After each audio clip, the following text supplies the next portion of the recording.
అండి నమస్తే, welcome to money Shreemani channel. ఇవాళ నేను పచ్చి అలసందలు ఉన్నాయి కదండి, ఈ పచ్చి అలసందల గింజలతోటి ఇవి మటిక్కాయలు, కొంతమంది గోర్చికుడు అని కూడా అంటారు. సో ఈ రెండింటి కాంబినేషన్ పులుసు చాలా బాగుంటుందండి, పిల్లలు చాలా ఇష్టంగా కూడా తింటారు. ముందుగా మనం స్టవ్ ఆన్ చేసుకోవాలండి. తర్వాత ఒక గిన్నెను పెట్టుకోవాలి. ఇప్పుడు గిన్నెలో మనం కొద్దిగా ఆయిల్ వేసుకోవాలండి. ఆయిల్ బాగా వేడెక్కిన తర్వాత కొద్దిగా ఆవాలు, కొద్దిగా జీలకర్ర, కొద్దిగా పచ్చిశనగపప్పు, కొద్దిగా కరివేపాకు వేసుకోవాలండి. అలాగే కొద్దిగా ఆనియన్స్ వేసుకోవాలి. ఆనియన్ ముక్కలు ఈ విధంగా వేగిన తర్వాత చూడండి, ఈ విధంగా వేగిన తర్వాత కొద్దిగా మెంతి పొడి వేసుకోవాలి.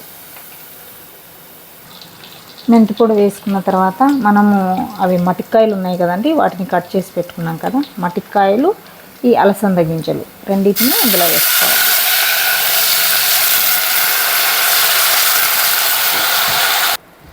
ఇలా అలసంద గింజలు, మటిక్కాయ ముక్కలు వేసుకున్న తర్వాత మన రుచికి సరిపడా సాల్ట్ యాడ్ చేసుకోవాలి. అలాగే కాస్త పసుపు యాడ్ చేసుకోవాలి. కనిపిస్తుందా అండి? ఇలా యాడ్ చేసిన తర్వాత మనం వీటిని మంచిగా కలుపుకోవాలి. ఈ ముక్కల్ని ఒక 5 minutes అలా మగ్గనిద్దాము. అంతలోపు మనం ఇక్కడ ఇంకో ప్యాన్ పెట్టేసుకొని కొంచెం పల్లీలు వేసుకున్నాను. ఇప్పుడు 5 minutes తర్వాత మూత తీసి టొమాటో ముక్కల్ని ఇందులో వేసుకోవాలి. టొమాటో ముక్కలు వేసాక మళ్ళీ ఒకసారి కలుపుకోవాలి. ఇప్పుడు మూత పెట్టి వీటిని కూడా మగ్గనివ్వాలి. చూడండి, పల్లీలు ఇలా వేగిన తర్వాత ఇందులోనే ధనియాలు వేసుకోవాలి. ఇక్కడ ధనియాలు వచ్చేసి 2 tablespoons తీసుకున్నానండి. పల్లీలు వచ్చేసి ఒక గుప్పెడు తీసుకున్నాను. చూడండి, ఈ విధంగా వేగిన తర్వాత ధనియాలు, పల్లీలు ఇలా మంచిగా వేగిన తర్వాత ఒక 4 ఎండుమిర్చి వేసుకుంటున్నాను.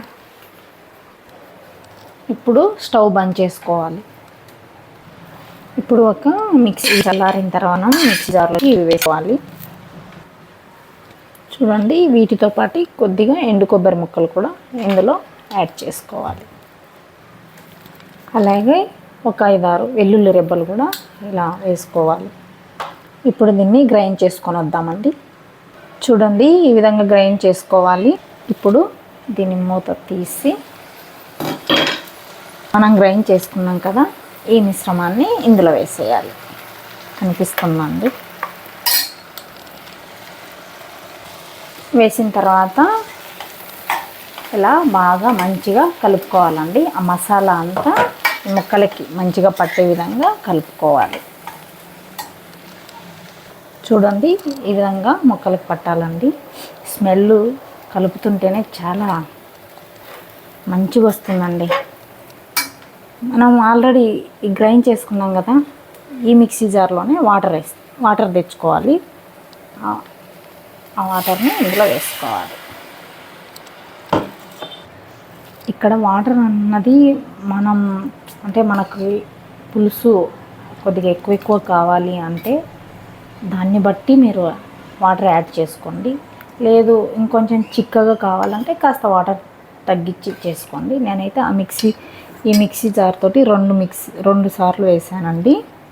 సో మీరు కూడా అంటే మీరు తీసుకున్న క్వాంటిటీని బట్టి వేసుకోండి.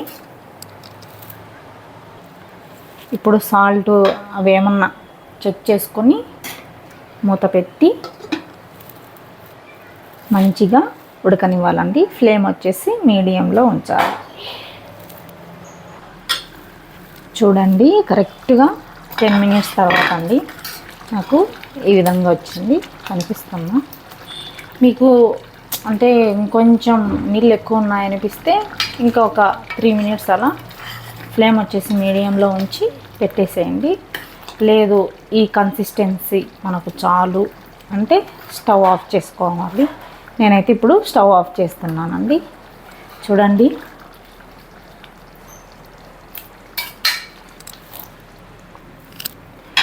ఈ రెండింటి కాంబినేషన్ టేస్ట్ అయితే ఇంకా ఎక్సలెంట్ అండి. ఒక్కసారి మీరు కూడా ట్రై చేయండి.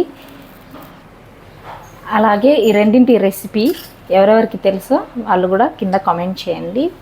అలాగే ఒక్కసారి ఖచ్చితంగా ట్రై చేయండి.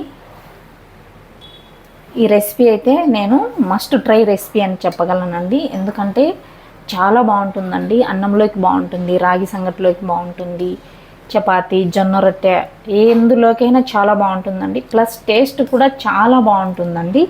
చిన్నపిల్లలు కూడా చాలా ఇష్టంగా తింటారు. మామూలుగా పిల్లలు తినరు కదా గ్రేవీ కర్రీస్, ఇలా పులుసు కర్రీస్ ఇలాంటివి.